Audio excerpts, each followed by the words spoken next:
হে বন্ধু, জানিস আমার আব্বা 2 দিন আগে একটা নতুন সাইকেল কিনতেছে। তা কোন কোম্পানির সাইকেল? টাটা। এ কিরে, তোর কি হয়েছে? তুই বড়দের মতো হানাইছি হাসিস কে? আমার আব্বার আমি বলিলাম রোজার ঈদে মোটরসাইকেল কিনতে দেওয়ার কথা, তো আমার আব্বা ঈদের পরে আজকে আমার মোটরসাইকেল কিনতে নিয়ে যাবে। তা কি মোটর সাইকেল? R15 ভাষণ নেম। আচ্ছা বন্ধু, তাহলে তো থাক, আমি আব্বার সাথে একটু কাজ করে দিকে না, একটু নিয়ে দেবেন না। তা বন্ধু তুই শুনবি না, আমার সাইকেল কিরাম স্পিড চলে। তা রাখ তোর সাইকেল। ওর আবার কি হইলো? যাই হোক, আমার সাইকেল আমি চালাই গিয়ে।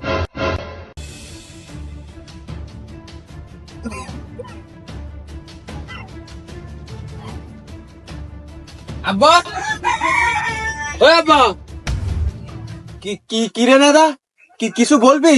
আর তুই সকাল থেকে ভাত না খেয়ে কনে কি করে বেড়াচ্ছি?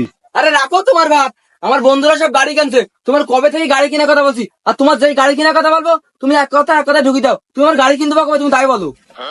ভাই এই নে গাড়ি। ফারান্তে দাদা, তুই তো সকাল থেকে ভাত খাসনি, আগে ভাত কটা খা, পরে আমি তোর গাড়ি দাও।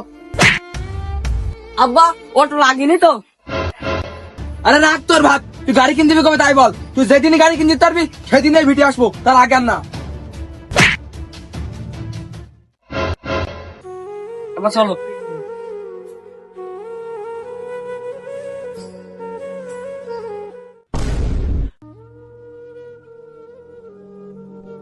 ভাইস্তে, তুই মাঠের মধ্যে মন খারাপ করে বসে রয়েছিস কেন? আরে স্যার বলি না, বাপের কবে থেকে গাড়ি কেনার কথা বলছি, কোন রকম গাড়ি কিনতেছে না। আর গাড়ি কেনার কথা বললি এক কথা আর এক কথা ঢুকে যাচ্ছে। আজ আব্বার এমন চোদন দিয়া দিয়েছি, মনে হয় সন্ধ্যের মধ্যে গাড়িটা আমার কিন দিবা নে। ভাইস্তে, তুই কাজটুক করলি কি? তোর আব্বা বাবা তোর গাড়ি কিন দেবে কিভাবে? কেন চাচা? ভাইস্তে, তোর বাপের তুই এভাবে চাপ দিতে পারিস নি। তোর বাপ সারাদিন লোকের বুঝতেও কাজ করে, আমার বুঝতেও কাজ করে, তোকের আবার 2 একটা জমি আছে তাতেও কাজ করে। তোর বাপের তুই এভাবে চাপ দিতে পারিস নি। কয়দিন আগে তোর বুনির যে বিয়ে দিল না, ওই টাকা আমার কাছে ধার নেছে, ওই টাকা বাদ দেওয়ার সময় চলেও এসেছে। তুই তোর বাপের ভাবে মোটরসাইকেল কিনা চাপ দিতে পারিস নি। তুই কি জানিস ভাইস্তে, তোর বাপের দেখতে এমনি শরীর মোটা, তোর বাপের দেহের মধ্যে কিচ্ছু নেই, খাটতি খাটতি শুধু তোকে চিন্তা করতে করতে।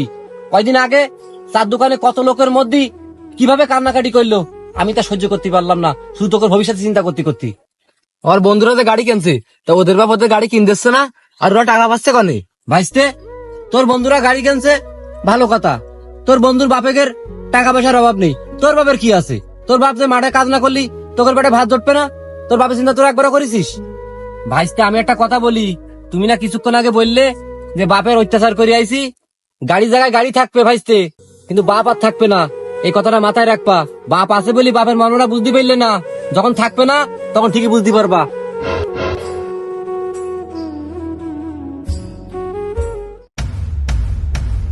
কি সর্বনাশটা করলাম আমি!